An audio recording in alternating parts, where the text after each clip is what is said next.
Respiration का मतलब क्या होता है कि ऑक्सीजन का आना और एनर्जी का बनना, इस पूरे प्रोसेस को क्या बोलते हैं हम? रेस्पिरेशन कहते हैं in terms of multicellular organism like humans.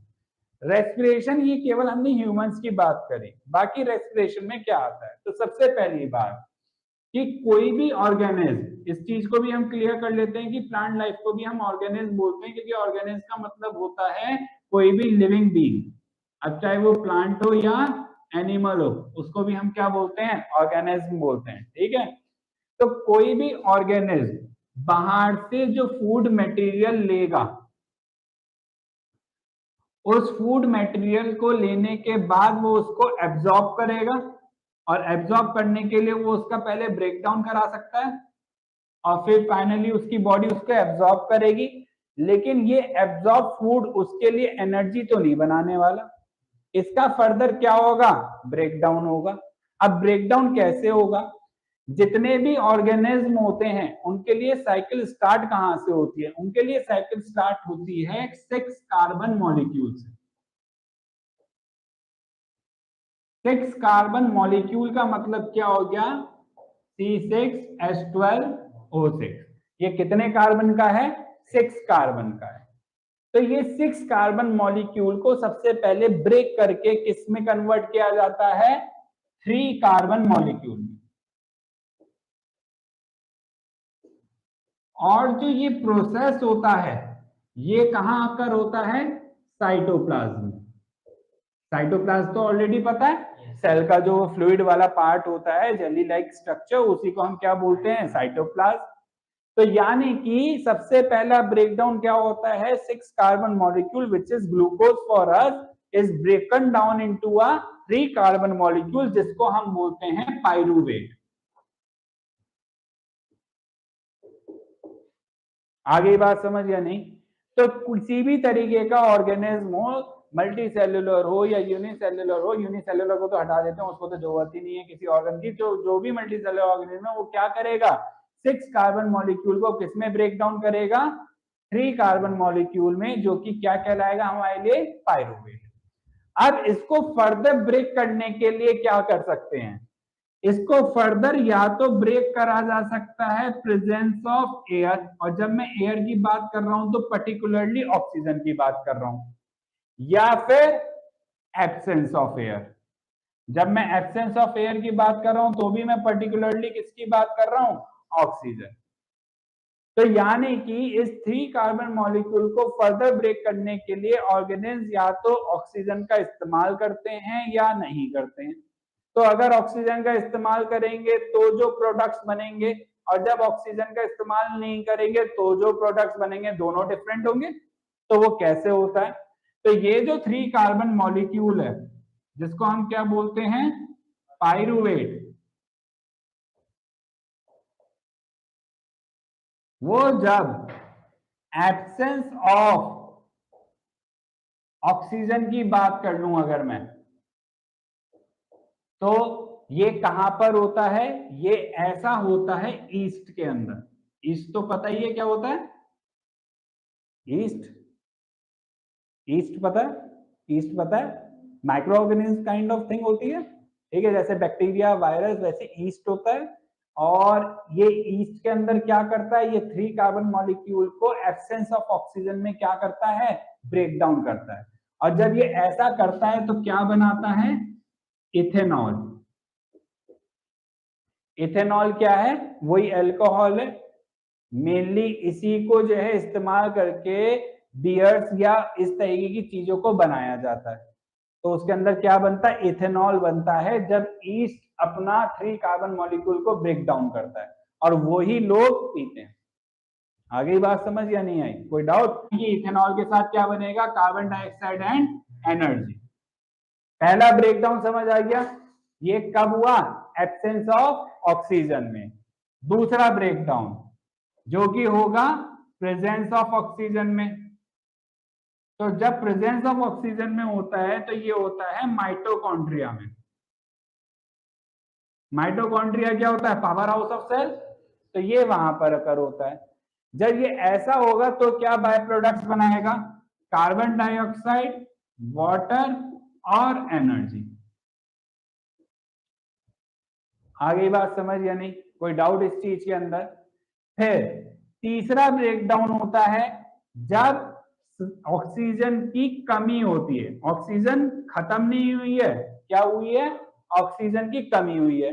तो लैक ऑफ ऑक्सीजन कब होता है? इन मसल सेल्स में। कहां आकर करता है? मसल सेल्स में। और जब ये होता है तो क्या फॉर्म होता है? Lactic acid. और क्या बनता है? एनर्जी। आई बात समझ या नहीं आई? कोई डाउट इस चीज के अंदर? तो ये तीन तरीके से ब्रेकडाउन होता है किसका? 6 कार्बन मॉलिक्यूल का।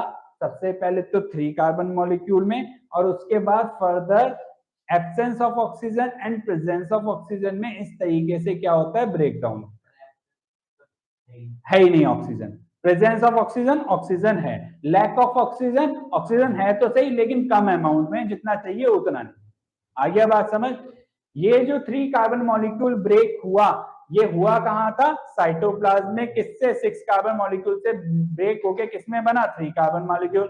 फिर ये फर्दर कहां ब्रेक हुआ? एब्सेंस ऑफ ऑक्सीजन में ईस्ट के अंदर, presence of oxygen mitochondria, and lack of oxygen in muscle cells. अब बात आती है कि ये जो प्रेजेंस ऑफ एयर या ऑक्सीजन बोलते हैं, जब ऐसे 3 कार्बन मॉलिक्यूल का ब्रेकडाउन होता है तो उसको हम बोलते हैं एरोबिक रेस्पिरेशन। एरोबिक वर्ड का मतलब क्या है? Presence of oxygen. यानी कि जब ऑक्सीजन की प्रेजेंस में, और जब मैं बोलता हूं प्रेजेंस तो फुल प्रेजेंस की बात कर रहा हूं, आधी अधूरी की बात नहीं कर रहा हूं। तो ऑक्सीजन की फुल प्रेजेंस में जब पाइरुवेट ब्रेकडाउन होता है तो उसको हम क्या बोलते हैं? एरोबिक रेस्पिरेशन बोलते हैं। और जब एब्सेंस ऑफ ऑक्सीजन की बात करते हैं और प्लस लैक ऑफ ऑक्सीजन को भी हम इसी में काउंट करते हैं। क्यों करते हैं? क्योंकि हमने बोला ऑक्सीजन पूरी। अगर ऑक्सीजन की कमी है या ऑक्सीजन नहीं है तो दोनों ही केसेस में वो क्या कहलाता है? Anaerobic respiration. आ गई बात समझ या नहीं आई? कोई डाउट इस चीज के अंदर? तो इसका मतलब क्या हुआ? ये वाला जो ब्रेकडाउन था ये कौन सी कैटेगरी में आके गिरेगा? Aerobic respiration. और जो ऊपर और नीचे वाले हैं ये किस में आके गिरेंगे? Anaerobic respiration. तो एरोबिक का मतलब है फुल सप्लाई ऑफ ऑक्सीजन। आ गया बात समझ? अब हम यहां पर ध्यान देते हैं कि जो अनारोबिक रेस्पिरेशन में एनर्जी बनी, और एनर्जी किसमें बनी? एरोबिक रेस्पिरेशन में। तो जो अमाउंट होता है एरोबिक रेस्पिरेशन में एनर्जी वाला, और जो यहाँ पे अमाउंट है वो हमेशा डिफरेंट होता है, इक्वल कभी नहीं होता। तो एनर्जी किसकी ज्यादा होती है? एरोबिक रेस्पिरेशन के थ्रू जो एनर्जी प्रोड्यूस करी जाएगी उसका अमाउंट हमेशा किससे ज्यादा होता है? एनारोबिक रेस्पिरेशन वाली एनर्जी के अमाउंट। तो इसका मतलब ईस्ट ने ज्यादा एनर्जी प्रोड्यूस करी होगी कि यहाँ पर ज्यादा प्रोडक्शन हुआ होगा एनर्जी का? यहाँ पर माइटोकॉन्ड्रिया। कोई डाउट इस चीज के अंदर? फिर तीसरी चीज पर आते हैं, नेक्स्ट चीज पर, कि जो ये लैक्टिक एसिड है ये क्या है? एक्चुअल में लैक्टिक एसिड एक 3 कार्बन मॉलिक्यूल होता है। जब मैं बोल रहा हूं 3 कार्बन मॉलिक्यूल तो इसका मतलब क्या हुआ? जो भी कंपाउंड का फॉर्मूला होगा उसमें कार्बन कितने होंगे? 3 होंगे। इसलिए हमने इसको क्या बोला? 3 कार्बन मॉलिक्यूल। जैसे हम इसको बोल रहे हैं 3 कार्बन मॉलिक्यूल, इसको क्या बोला? 6 कार्बन मॉलिक्यूल। तो जो ये 3 कार्बन मॉलिक्यूल बनता है लैक्टिक एसिड, कहाँ बनता है? मसल सेल्स में। तो ये क्या करता है? क्रैम्प्स, पेन, इस तरीके की चीजें कॉज करता है। मेन क्या करता है? क्रैम्प या पेन होना। अब जैसे एग्जांपल के तौर पर आप ही लोगों की बात कर लेते हैं, जब आप लोग कोई फिजिकल वर्कआउट करते हैं या खेलने जाते हैं और भागते हैं और थक जाते हैं, तब उस टाइम पे क्या होता है? आपकी सांस फूलती है। सांस क्यों फूलती है? क्योंकि आपकी बॉडी को जिस अमाउंट में ऑक्सीजन चाहिए थी आप उस अमाउंट में ऑक्सीजन उसे नहीं दे पा रहे हो, इसलिए आपका ब्रीदिंग, रेट ऑफ ब्रीदिंग क्या हो गया? तेज हो गया है।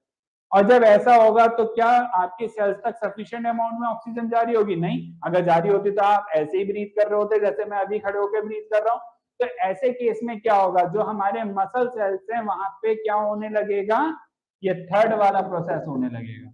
और जब ये थर्ड वाला प्रोसेस होगा तो क्या फॉर्म होगा हमारे मसल सेल्स के बाद, लैक्टिक एसिड। और लैक्टिक एसिड क्या करेगा, हमें क्रैम्प्स या पेन देगा, और ऐसा पेन हमें हमारी मसल में उस ड्यूरेशन में होता है।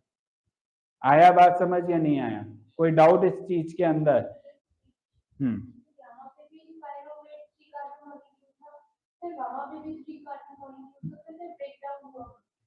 दोबारा बताते हैं कि जो ये 3 कार्बन मॉलिक्यूल था, तो इसका मतलब ये नहीं है कि यहाँ पे C3 है, इसके साथ कंपाउंड में कुछ और भी है, जैसे यहाँ पे कंपाउंड में ये। आगे बात समझ, जब ये ब्रेक डाउन हुआ तो यहाँ पे 3 कार्बन मॉलिक्यूल तो आया, लेकिन कंपाउंड में जो और चीजें थी वो अलग हो गई, तभी इसे पाइरुवेट नहीं बोला। ब्रेक डाउन होने का मतलब ये थोड़ी ना कि कार्बन ही ब्रेक डाउन होगा, कार्बन के साथ जो और एलिमेंट जुड़े हुए होंगे अगर वो भी टूट जाएं तभी तो उसे ब्रेक डाउन मानेंगे। और अगर ब्रेक डाउन होता नहीं तो बाय प्रोडक्ट के तौर पर और कोई चीज बनेगी भी क्यों। आगे बात समझ या नहीं, कोई डाउट इस चीज के अंदर और पूछेगा? किसी और का कोई डाउट है बेटा यहाँ तक? तो रेस्पिरेशन समझ आ गया, दो तरीके से हो गया, aerobic respiration and anaerobic respiration. Aerobic respiration का मतलब जब ऑर्गेनिज्म ऑक्सीजन के प्रेजेंस में ब्रेक डाउन करते हैं पाइरुवेट का और एनर्जी बनाते हैं तो उसको बोलेंगे एरोबिक।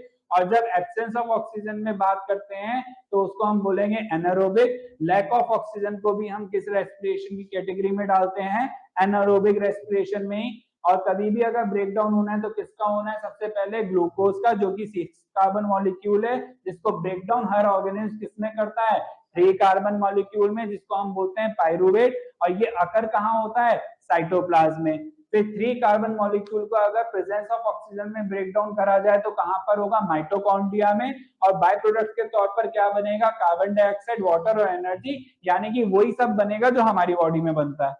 आगे बात समझ।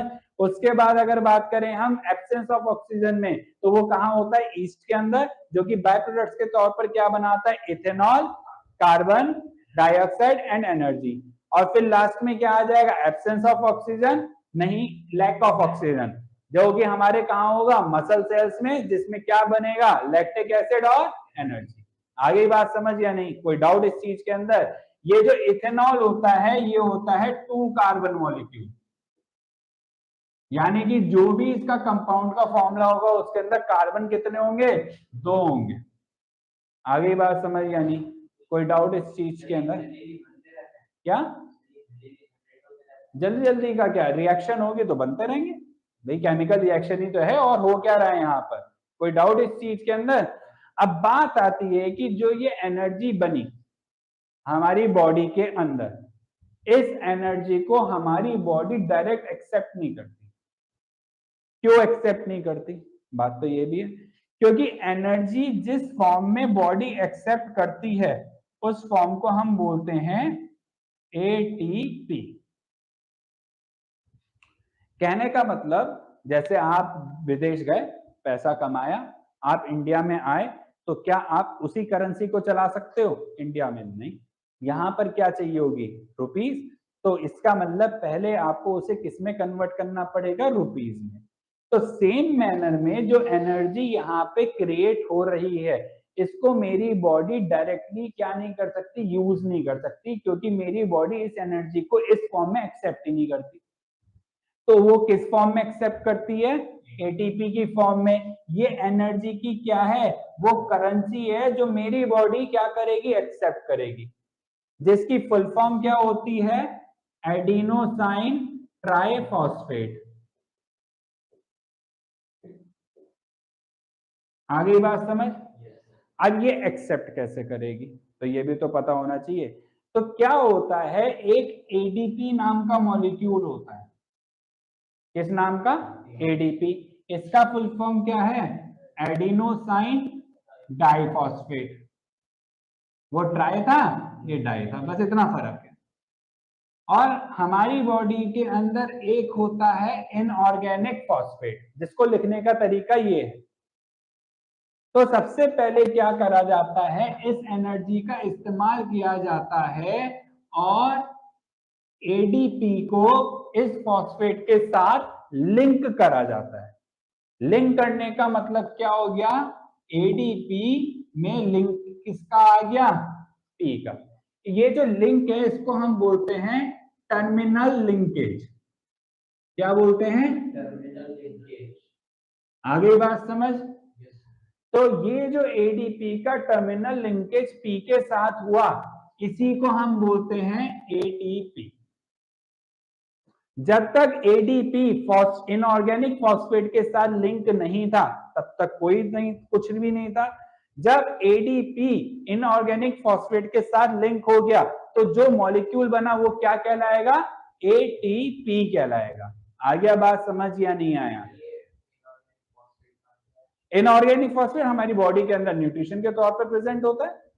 आगे बात समझ या नहीं आई, कोई डाउट इस चीज के अंदर। अब यहाँ पर जो ये एनर्जी थी, ये एनर्जी कौन सी थी, जो एनर्जी यहाँ बनी, इस एनर्जी का इस्तेमाल करके क्या बनाया मैंने, एटीपी मॉलिक्यूल बनाया। ये भी मेरी बॉडी में प्रेजेंट था, ये भी मेरी बॉडी में प्रेजेंट था। मैंने केवल इस एनर्जी का इस्तेमाल करके क्या बनाया, एटीपी। क्यों बनाया, क्योंकि मेरी बॉडी केवल इसी एनर्जी करेंसी को क्या करती है, एक्सेप्ट करती है। अब क्या होगा भाई, सबसे पहले 6 कार्बन मॉलिक्यूल से 3 कार्बन मॉलिक्यूल में ब्रेक डाउन हुआ, फिर 3 कार्बन मॉलिक्यूल से एनर्जी बना ली। इस एनर्जी का इस्तेमाल करके क्या बना लिया, एटीपी बना लिया सेल्स में। अब जितने भी मेरी बॉडी में सेल्स हैं वो इस एटीपी की एनर्जी को इस्तेमाल कर पाएंगे। यानी कि अब आपने बाहर से जो पैसा कमा के लेकर आए थे वो आके इंडियन रुपी में कन्वर्ट करा लिया। अब आप कहीं पर भी चले जाओ इंडिया में, हर जगह क्या होगा, आपकी करेंसी एक्सेप्ट होगी। अब क्या होता है कि जो ये एटीपी मॉलिक्यूल है, इसको जब भी किसी भी सेल को इस्तेमाल करना है, किसको, इस एटीपी मॉलिक्यूल को, तो वो इसके अंदर से इस लिंक को ब्रेक करती है। एटीपी का मतलब क्या है, ADP terminal linkage with P. तो ये इस टर्मिनल लिंकेज को ब्रेक करती है। और इसको ब्रेक कैसे कर सकती है, वो वाटर का इस्तेमाल करके। जो हमारी बॉडी के अंदर वाटर प्रेजेंट होता है उसका यूज करा जाता है, और जो टर्मिनल लिंकेज क्रिएट करा गया था उस टर्मिनल लिंकेज को क्या करा जाता है, ब्रेक किया जाता है। और जब ऐसा होता है तो एनर्जी रिलीज होती है, that is equivalent to 30.5 kilo joule per mole. और ये मोल वही है जो हमने 9th क्लास में पढ़ा था। आ गया बात समझ। तो इसका मतलब क्या हुआ कि मेरी बॉडी एनर्जी कैसे एक्सेप्ट करेगी, पहले तो वो एनर्जी बनाएगी इस प्रोसेस के थ्रू, फिर इस एनर्जी का इस्तेमाल करके एडीपी और इनऑर्गेनिक फॉस्फेट में टर्मिनल लिंकेज क्रिएट करेगी, जिसको हम क्या बोलेंगे, एटीपी। फिर एटीपी सारे सेल्स में दिया जाएगा, और फिर उस एटीपी से क्या चाहिए, हमें एनर्जी चाहिए। तो उसके लिए हम वाटर का इस्तेमाल करेंगे और जो टर्मिनल लिंकेज क्रिएट करा गया था उसको ब्रेक करेंगे, और उससे कितनी एनर्जी निकलने वाली है, 30.5 किलो जूल पर मोल। और फिर इस एनर्जी का सेल्स क्या कर पाते हैं, अपने काम कराने में इस्तेमाल कर पाते हैं, चाहे वो किसी चीज का ब्रेक डाउन कराना हो, सिंथेसाइज कराना हो, क्रिएट कराना हो, या कुछ भी हो हमारी बॉडी में। तो यानी कि सीधा ये एनर्जी हमारी बॉडी यूज नहीं कर पाती, अपने प्रोसेस को कैरी कराने के लिए इन्हें पूरे इस प्रोसेस के थ्रू होकर जाना पड़ता है। कोई डाउट यहां तक, आ गई बात समझ। तो आज के लिए इतना पोर्शन, फटाफट इसको जो है रीड आउट कर दीजिए।